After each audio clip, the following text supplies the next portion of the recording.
Le opposizioni in Consiglio regionale hanno presentato le controproposte concordate dai gruppi di minoranza sul progetto di legge delle aziende a zero.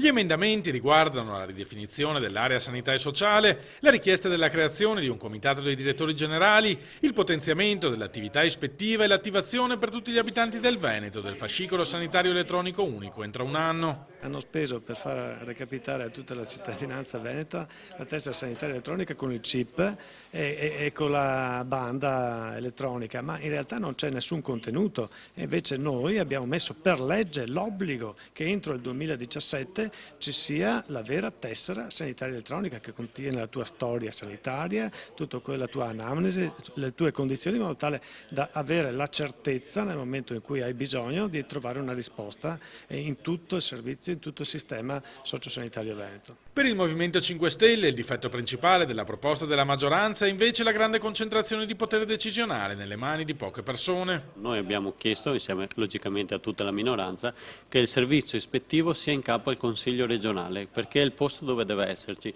Nel Consiglio regionale ci sono sia consiglieri di maggioranza che di opposizione, quindi tutti saranno in grado e avranno pari opportunità di appunto controllare quello che avviene dentro l'azienda zero. Altrimenti cosa rischiava? Questa mega azienda zero, così come era stata concepita, rischiava di essere una sorta di consorzio Venezia Nuova bis e di avere purtroppo gli stessi effetti. In questo modo molto probabilmente non accadrà.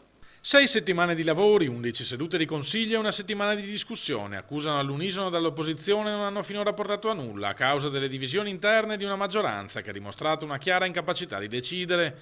Critiche che il capogruppo leghista Nicola Finco rispedisce al mittente. Siamo da ben 11 sedute fermi in questo Consiglio regionale perché le opposizioni non accettano questa riforma che i veneti ci chiedono a gran voce. Da parte nostra c'è la massima volontà di collaborare con le opposizioni perché stiamo parlando della riforma della sanità, quindi cerchiamo un testo condiviso. Loro ci hanno fatto delle osservazioni, noi in parte le stiamo accogliendo, quindi nella logica politica anche insomma, di trovare un compromesso mi sembra che stiamo lavorando e andando sulla strada giusta.